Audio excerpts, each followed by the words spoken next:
আসসালামু আলাইকুম। তো আজকে আমরা দেখব যে কিভাবে আমরা অ্যান্ড্রয়েড ফোনের মাধ্যমে কোনো এপিআই ক্যাপচার করতে পারি এসএমএস বম্বিং এর জন্য। আমি এই সেম ভিডিওটা করছিলাম, কিন্তু ওটা আমি কম্পিউটার দিয়ে কিভাবে করতে হয় এটা দেখাইছিলাম। আপনারা যদি ওই ভিডিওটা না দেখে থাকেন তাহলে ওই ভিডিওটা দেখে নেন, কারণ এই যে এই ভিডিওটা আমি এটার লিঙ্ক অবশ্যই আমার ডিসক্রিপশনে দিয়ে দেবো, যে পোস্ট এবং গেট মেথড কিভাবে আমরা পিসিতে বের করতে পারি। এবং আমি এই ভিডিওতে কোনো রকমের মানে এপিআইটা কিভাবে আপনারা কোড করবেন এই বিষয়টা কিছুই দেখাবো না। এই বিষয়টা আমি অলরেডি এই ভিডিওতে দেখাইছি। তো ভিডিও ছোট করার জন্য আমি জাস্ট সিম্পলি দেখাবো যে কিভাবে আমরা অ্যান্ড্রয়েড ফোনের মাধ্যমেই এপিআইটা বের করতে পারি। তো এই জন্য আপনাদের চলে যেতে হবে কিউই ব্রাউজারে। তো আমি এখানে সর্বপ্রথম পড়ে যাবো ডাক্তার ভাই ওয়েবসাইটে। আমরা জানি ডাক্তার ভাই ওয়েবসাইটে এপিআইটা ক্রাফট করবো। ডিএসসি টিআর বিএইচআই ডাক্তার ভাই। আচ্ছা, যে ডাক্তার ভাইয়ের ওয়েবসাইটে চলে আসলাম। এখন আমি যদি এই ওয়েবসাইটের এসএমএস এর এপিআইটা দেখতে চাই, এই জন্য আমার কি করতে হবে? আচ্ছা, আমি এখানে লগ ইনে চলে গেলাম।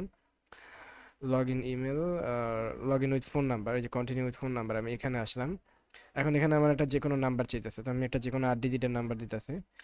01, দুইটা হইলো, 3 4 5 6 7 8 9 10 11, 11টা হয়ে গেছে। 1 2 3 4 5 6 7 8 9 10 11। আচ্ছা, ফাইন।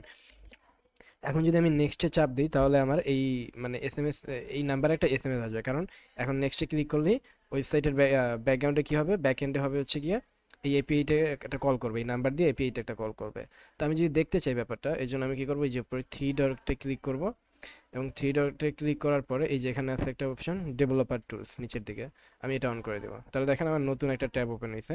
এখানে অনেকগুলো থাকবে, কিন্তু আপনি সবসময় খেয়াল করবেন যে আপনার একটা নেটওয়ার্ক ট্যাবে থাকতে হবে, যেমন আমার নেটওয়ার্ক ট্যাবের নিচে নীল দাগ, তার মানে আমি এখন নেটওয়ার্ক ট্যাবে আছি। আচ্ছা, ফাইন। এরপর আমি এখানে আবার ক্লিক করে আবার এটা আগের জায়গায় আসলাম। এখন যদি আমি নেক্সটে ক্লিক করি, তার মানে অলরেডি যেখানে আমার ওটিপিটা চাইতেছে, তার মানে আমার কাঙ্ক্ষিত নাম্বারে কিন্তু অলরেডি ওটিপি চলে গেছে, অর্থাৎ ওই এপিআইটাই কল হয়েছে। তো আমি যদি এখন আমার আগের ট্যাবে যাই, যে ট্যাবটা আমি ডেভেলপ, এই যেখানে এখানে দুইটা রিকোয়েস্ট হয়েছে।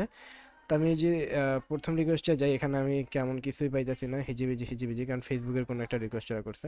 দ্বিতীয়টা যদি যাই, এখানে আমি কিন্তু আমার কাঙ্ক্ষিত এপিআইটা পেয়ে গেছি, যেটা হচ্ছে কি আমার এপিআই। হ্যাঁ, এই যেটা হচ্ছে কি আমার এপিআই। আর এই যে এটার মেথডটা বলে দিচ্ছে, এটা হচ্ছে পোস্ট মেথড। আর পোস্ট মেথডে আমাদের এপিআই এর সাথে একটা কিন্তু পেলোড পাঠাইতে হয় আলাদা করে। আপনারা যারা এই ভিডিওটা দেখেন না, তারা হয়তো আমার অনেক কথা বুঝবেন না। তো আপনারা এই ভিডিওটা দেখে নেবেন, আমি লিংক দিয়ে দেবো। এই ভিডিওটা দেখলে মানে আমার এই কথাগুলো বুঝতে পারবেন। কারণ আর এটা হচ্ছে গিয়া এপিআই, আর এটা হচ্ছে গিয়ে আমার মেথড দেখা যাচ্ছে পোস্ট মেথড। এবং আপনার যদি হেডারসের প্রয়োজন হয় তাহলে কি করবেন, একটু নিচের দিকে আসবেন, এই দেখেন রিকোয়েস্টেড হেডার, এই যে রিকোয়েস্টেড হেডার, এই যে এখান থেকে শুরু করে একদম নিচে যতটুকু আছে। আরেকটা বিষয় হচ্ছে গিয়ে, এটা আমি আজকে কোডেও দেখাইতে পারতাম, কিন্তু আমার আসলে ইমুলেটর, তো ইমুলেটর কপি হইতেছে না। তো আমি জানি না অ্যান্ড্রয়েড ফোনে হয় কি না কপিটা। তো যদি না সম্ভবত অ্যান্ড্রয়েড ফোনে আপনারা কপি করতে পারবেন এটা। আর যদি কপি করতে না পারেন তাহলে আপনারা জাস্ট একটা স্ক্রিনশট নিয়ে গুগল লেন্স সফটওয়্যারের মাধ্যমে স্ক্রিনশট থেকে লেখা কপি করা যায়, এরকম করতে পারেন। তো এটা হচ্ছে আমার এপিআই। আর এই যে রিকোয়েস্ট হেডারের এরপর থেকে এটা থেকে একদম পুরো অংশ হচ্ছে গিয়ে আমার হেডার এই পর্যন্ত। আর এই পেলোডটা হচ্ছে গিয়ে এই যে এখানে আমি পেলোডটা পেয়ে যেতেছি। পেলোড জাস্ট একটা। তো আপনারা দেখেন কত সিম্পল ভাবে আমরা কিন্তু পেয়ে গেলাম।